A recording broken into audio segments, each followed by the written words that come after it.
जी बच्चों अस्सलाम वालेकुम। क्वेश्चन नंबर 3 ओपन करें बच्चों। आप नहीं करना ये क्वेश्चन अब जी। जल्दी से इसका फॉर्मेट बनाएं सॉल्यूशन का। फॉर्मेट जल्दी से बना लें बच्चों। उसके बाद स्टार्टिंग पॉइंट्स बना लें। बना लिए? ऑनलाइन वालों पॉज करें, लेक्चर बनाएं शाबाश। अपने कमवारे हाथों से बनाएं शाबाश जी। अभी तक कमवारे ही होंगे ना। लो मेरे भाईजान इधर देखें, इधर लेक्चर पॉज कीजिएगा जी। अच्छा बच्चों सुने जी, फॉर्मेट बना लिया? बना लिया ऑनलाइन वालों? आपने बना लिया होगा। स्टार्टिंग पॉइंट्स बना लिए? बना लिए जी। ठीक है वो ठीक है, बन जाएंगे जी। कॉस्ट ऑफ क्लोथिंग स्टॉक कहता जी 4552 while the net realisable value दोनों में से लोअर के है। पीरियोडिक सिस्टम है, पीरियोडिक सिस्टम में प्यारे दोस्तों ट्रायल के अंदर ओपनिंग स्टॉक और परचेजेस होती है ना। क्लोथिंग स्टॉक को आपने खुद रिकॉर्ड करना है। जब खुद रिकॉर्ड करेंगे किस अमाउंट पे करेंगे? लोअर पे करेंगे, 4552 पे या इस पे 5442 पे। स्टॉक बढ़ेगा, एसेट और कॉस्ट ऑफ सेल क्या हो जाएगी? ऐसे ही है भाई। अब मैं आपको इधर से दिखाता जाता हूं बच्चों। अब इधर देखो, इधर देखो, इधर। अब मैं आपको दिखाता जाता हूं। ये स्टॉक में रिकॉर्ड किया मैंने, और ये इधर से प्यारे दोस्त जो कह रहा हूं बस वो करना है आपने। बाकी तो स्टार्टिंग पॉइंट्स वगैरह बनाए होंगे ना मैंने जी। बाकी प्यारे दोस्तों इधर से मैंने ये माइनस कर दिया। डन। साथ साथ लिंक करवाता जाता हूं, ठीक है ना जी। भाई सही है भाई, समझ आया ना? तो यही एंट्री है ना जी। आगे बच्चों मेरी बात सुनो, आपने डबल एंट्री से चलना है। सॉल्यूशन जो किताब वाला है इस पे रोला नहीं डालना, ठीक है ना। आगे कहता जी, अच्छा ये आप खुद पढ़ें और इसका जवाब बताएं पॉइंट नंबर 2 का।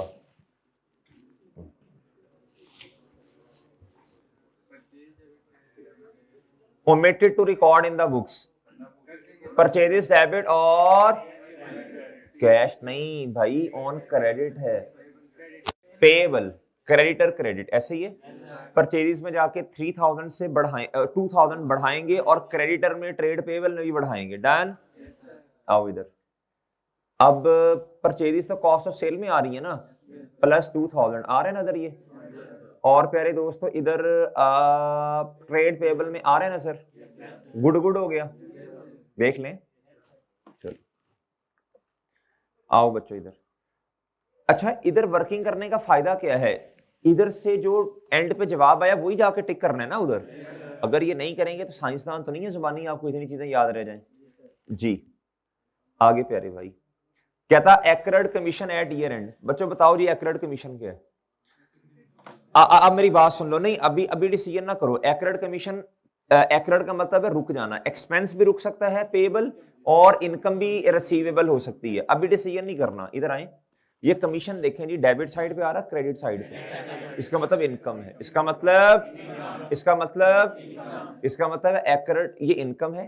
एक्रेड कमीशन अब रिसीवेबल हुआ ना, यानी चैप्टर नंबर 4 वाली एंट्री करनी है। इसकी अगर मैं उर्दू में आपको समझाऊं तो इसका मतलब ये है इनकम कमाली अभी रिसीव नहीं हुई।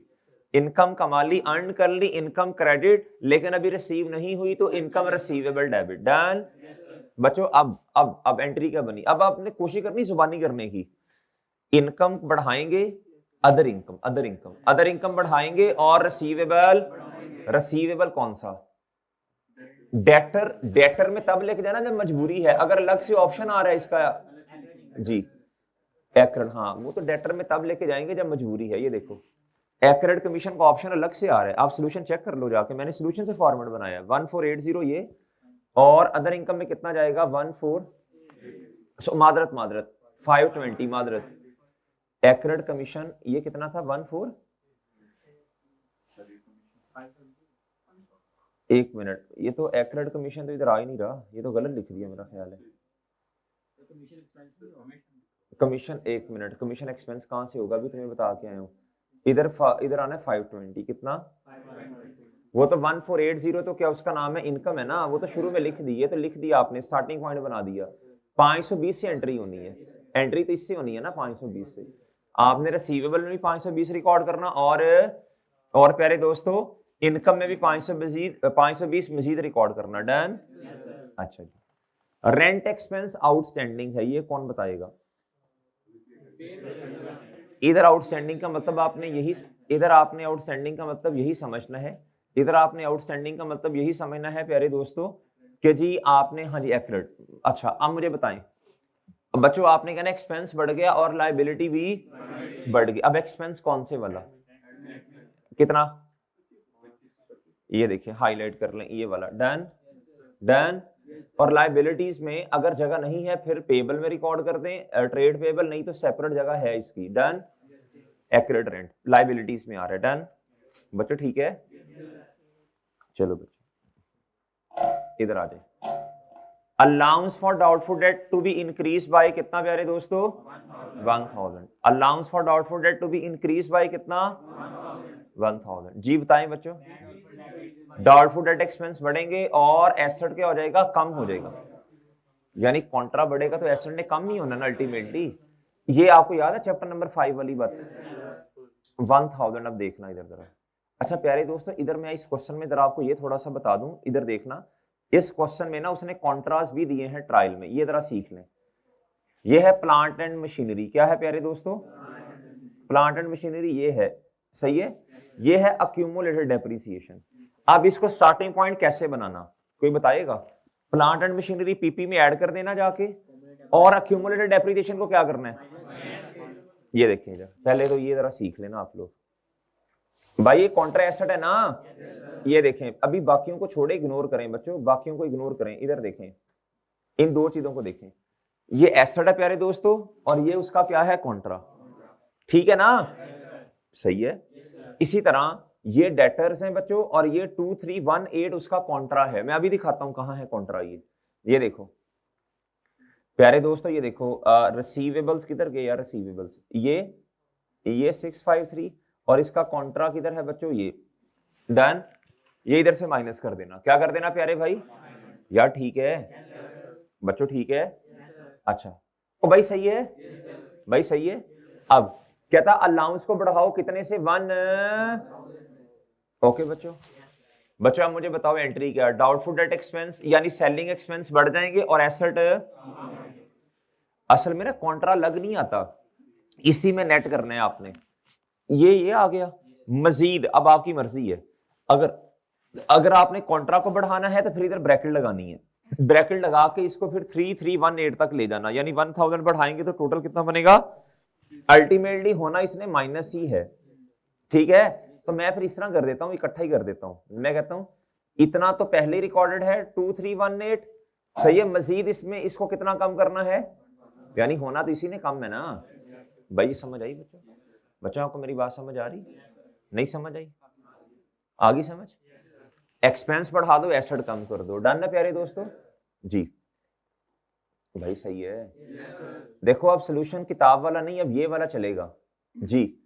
प्यारे दोस्तों इधर आ जाओ, इधर उधर कंफ्यूजन है थोड़ी सी। अच्छा आगे आओ, क्या था, depreciation is to be charged 10% per annum using reducing balance method. बच्चों आप प्लीज मेरी बात सुनना, रिड्यूसिंग बैलेंस मेथड में आप कॉस्ट पीरियड लगाते हैं या बुक वैल्यू पर, अब बुक वैल्यू कितनी है, ये वो जो 8 समथिंग दिया था उसमें से 23 वो माइनस करें, वो कॉन्ट्रा, तो ये आ गया बुक वैल्यू, इस पर रेट लगाएं, ये डेप्रिसिएशन है 64467। गुड हो गया प्यारे भाई बच्चों, ठीक है 64467। अब इसकी एंट्री क्या होगी, एडमिन एक्सपेंस बढ़ा दोगे और एसेट को 64467, ये देखो बच्चों, ये लो, डन है मेरे भाई। और प्यारे दोस्तों इधर ये एसेट कम करो, क्या ख्याल है बच्चों, बच्चों आपको बात समझ आई, आपको बात समझ आई है, बात समझ आई है, डन है जी। लो मेरे भाई आगे, कहता जी bad debt during the year. अच्छा बच्चों प्लीज एक बात सुनना, अच्छा इसको बाद में करते हैं, पहले ये पॉइंट नंबर 8 पढ़ लो। आपको याद है एरर ऑफ कमीशन और एरर ऑफ प्रिंसिपल, ये जरा एंड वाला बताना कौन सा एरर है। Purchase included purchase of machine, purchase का मतलब वो जो कॉस्ट ऑफ सेल में आई है जी, बताएं जरा क्या है ये, एरर ऑफ प्रिंसिपल। क्यों, परचेज एक्सपेंस रिकॉर्ड कर लिया, करना मशीन को रिकॉर्ड था, बताओ एंट्री।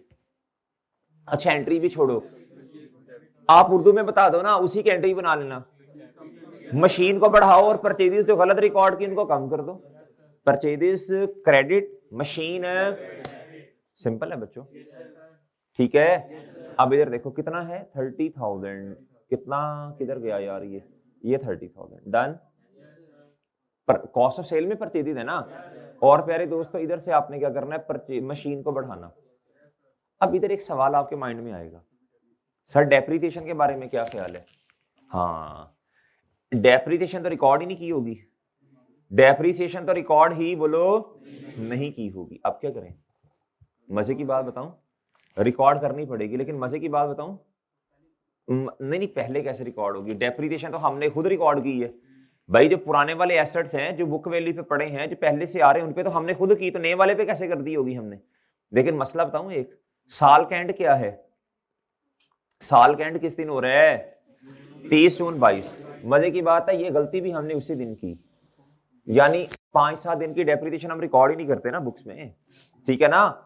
डेप्रिसिएशन रिकॉर्ड होनी चाहिए, लेकिन बच्चों वो तो महीने से भी कम का टेन्योर है, डेप्रिसिएशन रिकॉर्ड करने की जरूरत, ठीक है। ये हम 5-7 दिन की डेप्रिसिएशन नहीं रिकॉर्ड करेंगे, ठीक है ना। सर कितने दिनों की नहीं करते? ये कोई हार्ड एंड फास्ट रूल नहीं है, बस सिंपल, ये 20 जून है, हमने इधर नहीं करनी, डन। तो सही है। अच्छा जी सर, अगर इधर महीना एक होता, हाँ फिर कर लेते हैं, ठीक है जी, ओके। अब ये जी जी कोई सवाल? हाँ हाँ हाँ मेरे चांद, जितना इधर रेट है ये सेम नहीं बताया ना, तो यही रेट लगेगा ना फिर, ठीक है। फिर डेप्रिसिएशन भी आती ना, डेप्रिसिएशन जिस तरह ऊपर किया यार 64467, एक्सपेंस बड़ा और एसेट कम किया। एक छोटी सी बात बच्चों आपसे पूछनी है, प्यारे भाई मुझे एक बात बताओ, रेंट एक्सपेंस की जगह हमने ना इंश्योरेंस को बढ़ा दिया, अब क्या करें? इंश्योरेंस काम करे, रेंट बढ़ा दें बच्चों, सिंपल है बच्चों। अब प्लीज एक बात सुने, अब प्लीज एक बात सुने बच्चों, प्लीज एक बात सुने बच्चों, मैं कहता हूं प्यारे दोस्तों, मैं कहता हूं कि एडमिन एक्सपेंस को अब आपने सही करना है ना, रेंट भी उधर ही एडेड है एडमिन में, और प्यारे दोस्तों इंश्योरेंस भी उधर ही एडेड है। अब कैसे सही करोगे? एक दफा एडमिन को बढ़ाओगे, एक दफा कम कर दोगे, नेट इंपैक्ट 0, ऐसे ही होगा। हाँ अगर ये हो, अगर एरर ऑफ प्रिंसिपल है जैसे अभी हमने किया, तो फिर आपको क्लासिफिकेशन हेड्स में करनी है, एसेट को बढ़ाया मशीन और परचेजेस को कम किया, कॉस्ट ऑफ सेल को, याद है। अगर इनकम के साथ ऐसा हो जाए, अगर इनकम के साथ ऐसा हो जाए बच्चों, गलती के साथ ना सेल में एक इनकम आनी थी, हमने अदर इनकम में ले गए, हेड का मसला नहीं है, हेड इनकम ही है, लेकिन अब ना सब हेड में मसला आएगा ना। अब आपको सेल वाली इनकम रिकॉर्ड, बोलो शाबाश, मैंने भी एग्जांपल क्या दी, चले छोड़े, सेल में 1,000 रुपए की इनकम आनी चाहिए थी, हमने अदर इनकम में रिकॉर्ड कर दिया, बताओ उर्दू में क्या करें? अदर इनकम को कम करके सेल बढ़ा दें, यह है एरर ऑफ कमीशन, प्रिंसिपल नहीं, सब हेड का मसला है। लेकिन सब हेड में भी मेरे प्यारे भाई, सब हेड में भी अदर इनकम अलग से आ रही है और सेल, तो क्लासिफिकेशन करनी पड़ेगी ना।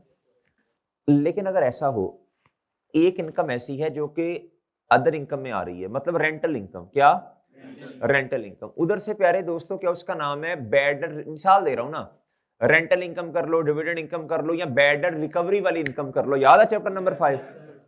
चैप्टर नंबर 5 में बैड रिकवरी की एंट्री हम करते थे, कैश या बैंक डेबिट, पैसे आ गए, बैड एक्सपेंस क्रेडिट, ये बेहतर था ना ज्यादा, हाँ, या इनकम भी कर सकते हैं।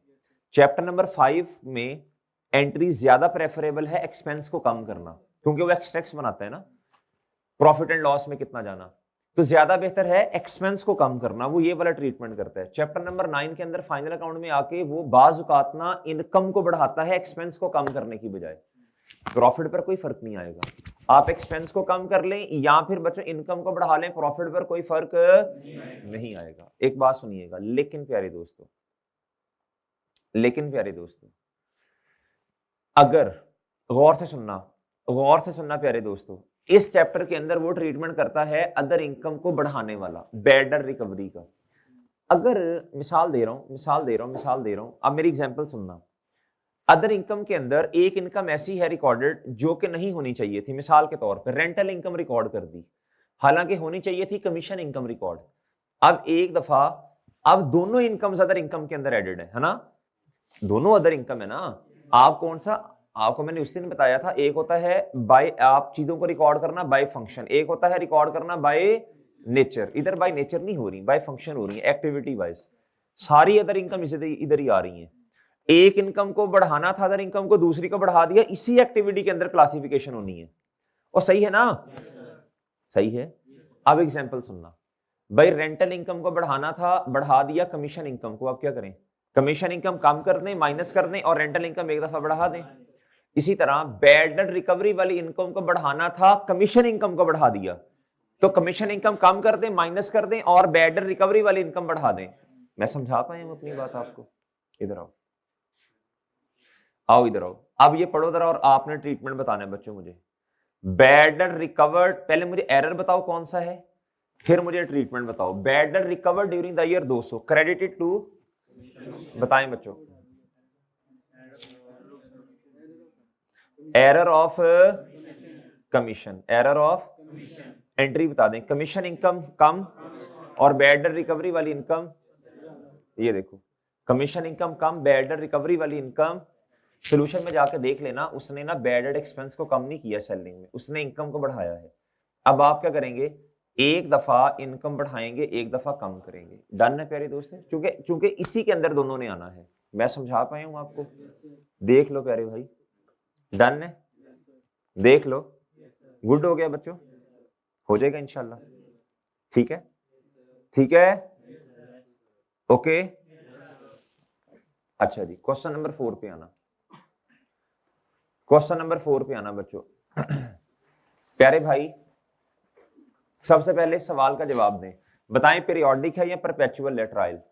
परपेचुअल ट्रायल, परपेचुअल और पीरियोडिक में कोई फर्क नहीं है, एक नंबर का फर्क होगा बस, बाकी तो 100% डिटो कॉपी है जी, सिर्फ स्टॉक में फर्क होता है। बताएं बच्चों, परचेज आ रही है ना, पीरियोडिक है, और स्टॉक इधर आ रहा होगा कहीं ना कहीं, स्टॉक इन्वेंट्री। ये कौन सी इन्वेंट्री है? ओपनिंग, ठीक है। अच्छा, आए बच्चों इधर, आओ बच्चों इधर। अब आपको सीक्वेंस समझ आया ना, ऐसे ऐसे सवाल करने हैं। अब बार बार एंट्रीज में करवाऊंगा आपको, हर सवाल की एंट्रीज करवाऊंगा ताकि पक्की हो जाए। इन्वेंटरी एज साल का एंड है 31 दिसंबर 22, इन्वेंटरी 31 दिसंबर 22 पे कहता है 20,000 रुपए की है, ये उसकी क्या होगी? कॉस्ट। याद है ना भाई, पीरियोडिक सिस्टम में हम खुद स्टॉक को रिकॉर्ड करते हैं ना, एंड पे जाके एंड पे जाके गिना होगा, काउंट किया होगा 20,000। इट इंक्लूड सम स्टॉक जिसकी कॉस्ट कितनी है? कहता which has become out of fashion, और सिर्फ कितने का बिकेगा?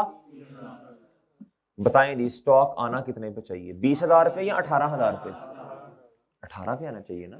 देखो, जो तो अच्छे वाला स्टॉक है वो तो लोअर उसकी कॉस्ट ही होगी ना, एनआरवी तो बहुत ज्यादा होगी उसकी, उस पे तो एनआरवी का कॉन्सेप्ट ही नहीं है। जो खराब वाला है साबिर भाई, वो 5,000 कॉस्ट है लेकिन उसकी एनआरवी 3,000 है, तो फिर 5,000 तो नहीं, 15,000 लोअर हुआ गुड स्टॉक का, और डैमेज वाले का लोअर 3,000, तो 18,000 का स्टॉक है ना।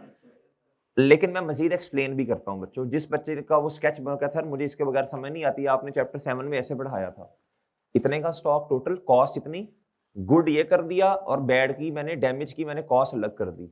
गुड के केस में एनआरवी का कोई कॉन्सेप्ट नहीं है, एनआरवी हायर होती है बच्चों, एमसीक्यूज भी आ सकता है पेपर में। गुड स्टॉक हमेशा कॉस्ट पे रिकॉर्ड होता है, एनआरवी ज्यादा होती है। लोअर कितना जी? 15,000। इधर से प्यारे दोस्तों, एनआरवी इसकी 3,000 है, इसकी 5,000 है जी, दोनों को ऐड करें, डन। इसकी एंट्री कर दो, स्टॉक बढ़ा देंगे 18,000 से। आप जल्दी से सोल्यूशन में जाके देखें जी, स्टॉक बढ़ा देंगे प्यारे दोस्तों 18,000 से, और क्या करेंगे मेरे भाई? स्टॉक बढ़ा देंगे 18,000 से, और इन्वेंट्री, और बच्चों कम किसे करेंगे? कॉस्ट ऑफ सेल के, कम किसे करेंगे प्यारे भाई? आप मेरी बात समझ पाएंगे नहीं? ये देखो बच्चों, इन्होंने ना रुपीज इन थाउजेंड में किया हुआ, ये -18, और इधर से स्टॉक 18, डन। डन प्यारे भाई। स्टेप नंबर 1 तो सोल्यूशन देख के बना लोगे ना, फिर आप क्या उसका नाम है, स्टार्टिंग पॉइंट्स भी इंशाल्लाह बना लेंगे। डन है? आगे मेरे भाई, आगे कहता जी bad debt to be return off. यार ये तो मैं अब इसका मैं क्या बताऊं, इतना आसान है, बताओ जी। बैड डेट एक्सपेंस बढ़ जाएगा और रिसीवेबल ऐसे ही है भाई। आपने ना 3 0 का बगैर करना है, चूंकि उसने रुपीज इन थाउजेंड, ये तो समझ जाओगे ना यार। असल में ना ये देख मेरा चांद, जो ट्रायल है ना प्यारे भाई, ये ना 3 सिफर के बगैर है। क्या है वो? ठीक है। अच्छा जी, इधर देखें, इधर क्या आएगा भाई, बोलना जरा। सेल ये 14 से ये बढ़ेगा, और प्यारे दोस्तों रिसीवेबल कितने से कम होगा? डन। डन डन जी। Provision for doubtful debt is to be increase to 8,000 से क्या होगी बच्चों? अब इधर देखना, पहले देखो प्रोविजन क्या है, किधर है यार? ये 6 की प्रोविजन है, ये देखें 6 की। अब मेरे भाई क्या करना है आपने, ये 6 की है, कितने की है? ओहो, अच्छा एक लफ्ज होता है टू, एक होता है बाय। इंक्रीज बाय का मतलब होता है इतने से इंक्रीज हो गई, 8,000 से बढ़ गई। एक होता है टू होता है मैक्सिमम लिमिट, ये लिख लो ना फिर आप भूल जाओगे। टू होता है मैक्सिमम लिमिट। टू क्या होता है प्यारे दोस्तों?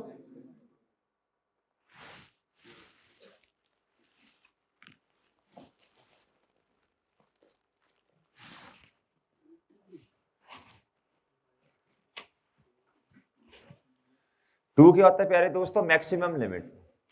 टू क्या होता है प्यारे दोस्तों?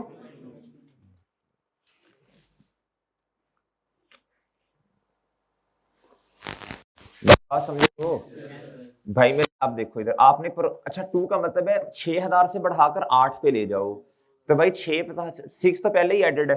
2,000 से डाउटफुल डेट एक्सपेंस भी बढ़ा दोगे, और प्यारे दोस्तों रिसीवेबल को कम कर दोगे। क्या कर दोगे? इधर आओ बच्चों, इधर आओ, इधर आओ प्यारे भाई, इधर आओ। सेलिंग एक्सपेंस में किस में आना प्यारे भाई? सेलिंग एक्सपेंस में। ये देखो 2 रुपए से उन्होंने बढ़ाया हुआ है, डन डन। 14 से बैड ऐड किया और 2 से डाउटफुल डेट, डन। अब आप इधर आओ, अब रिसीवेबल में आओ। ये देखो सॉरी सॉरी सॉरी, ये तो बैड डेट हो गया ना 14, इधर उन्होंने 8 कर दिया। टोटल कितना कर दिया?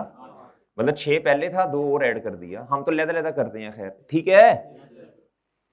आगे पढ़ो। मिसलीनियस इनकम, ये आपने बताना है पढ़ के, ये चैप्टर 4 की बात है।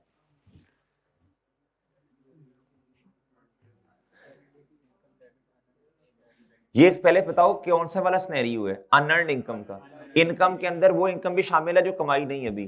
तो अनअर्न्ड इनकम लायबिलिटी है क्रेडिट, और इनकम डेबिट। कितने से? 1,000 से। कितने से? आओ इधर बच्चों। अनअर्न्ड इनकम लायबिलिटी आपने ये 1 इन्होंने अदर पेबल में रिकॉर्ड किया, और कोई जगह नहीं है ना मेरे भाई, मजबूरन फिर इधर रिकॉर्ड किया।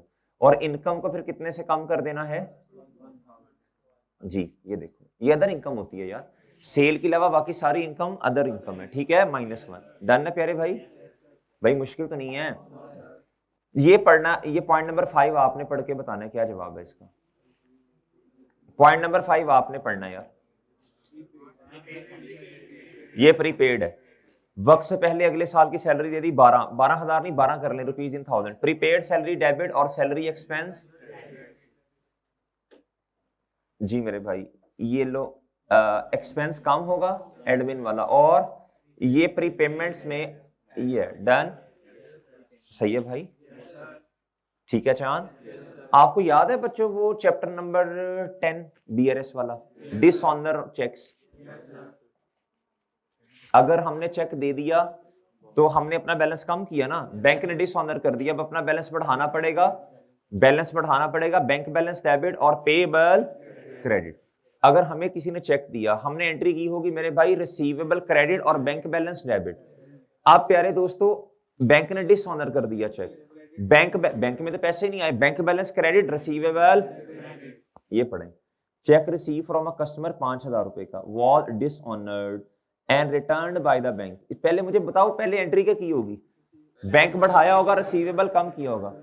कहता रिटर्न कर दिया बैंक ने at the end of year, कहता लेकिन नो ट्रांजैक्शन। हमने कहता ये ट्रांजैक्शन डिसऑनर वाली बुक्स में अभी रिकॉर्ड। क्या करेंगे?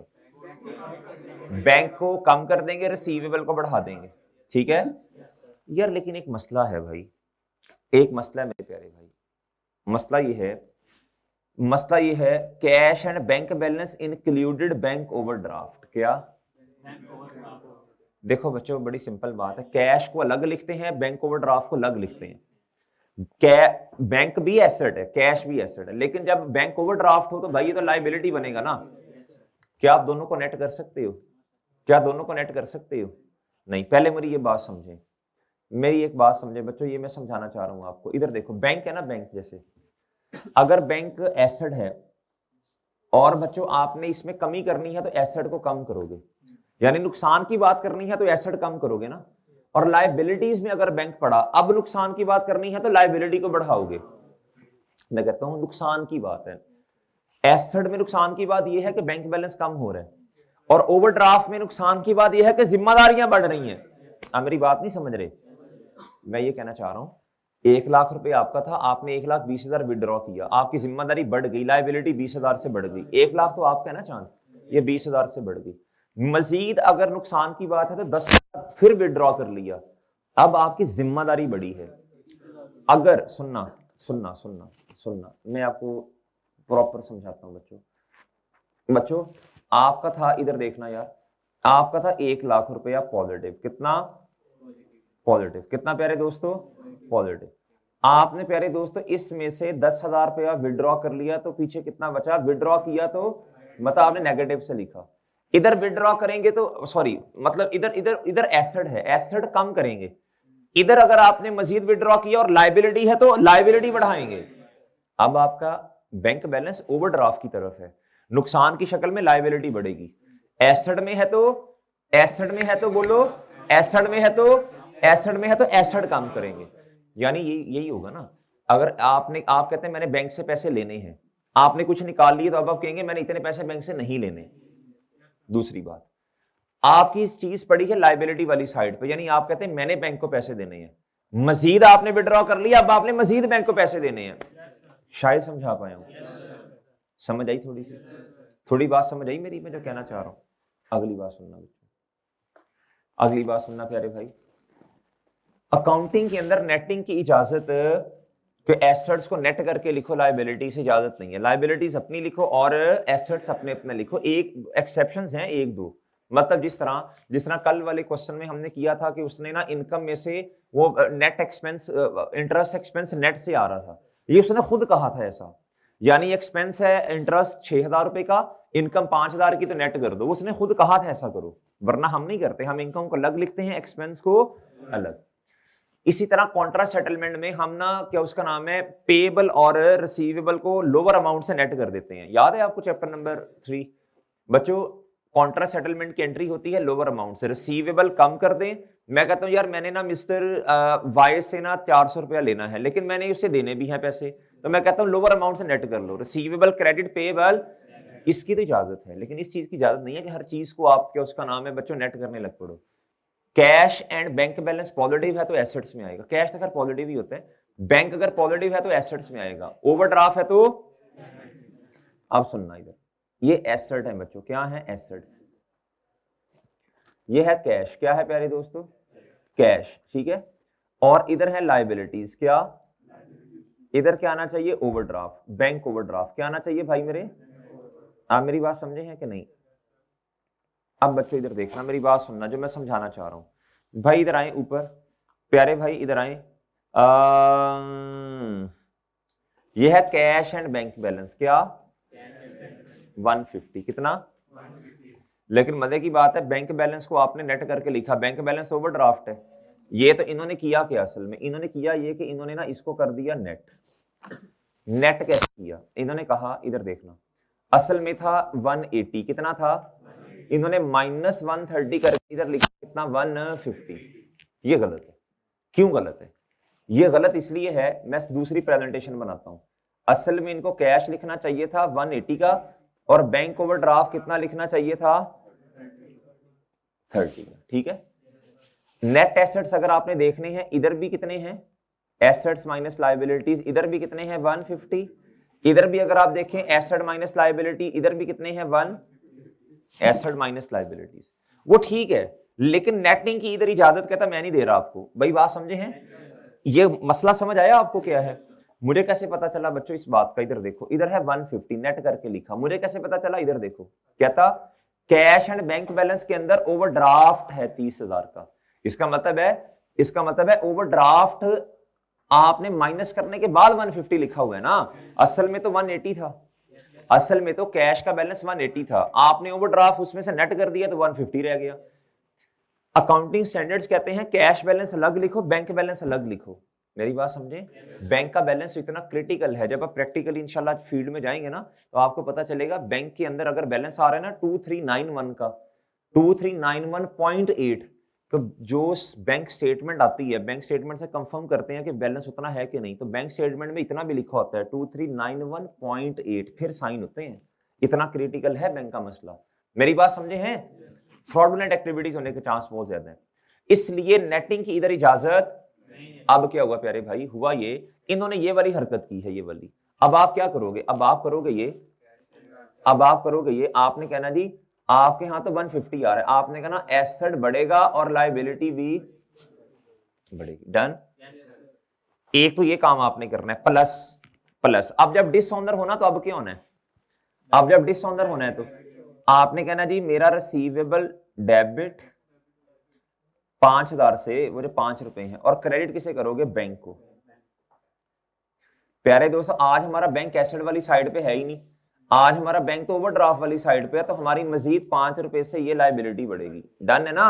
और बैंक तो मेरा भाई वो तो कैश है, बैंक मेरा लायबिलिटी वाली साइड पे है। अगर एसेट वाली साइड पे होता तो एसेट को कम करता मैं, वो ठीक है। और रिसीवेबल इधर कहीं ना कहीं आपका आ रहा होगा, उधर से बच्चों आपने +5 कर देना है रिसीवेबल में। डन। अभी सारी बातें इधर आओ बच्चों, इधर आओ। ये देखो रिसीवेबल में प्यारे भाई, आपको रिसीवेबल में ये नजर आ रहा होगा 5 रुपए से बढ़ा हुआ बैलेंस।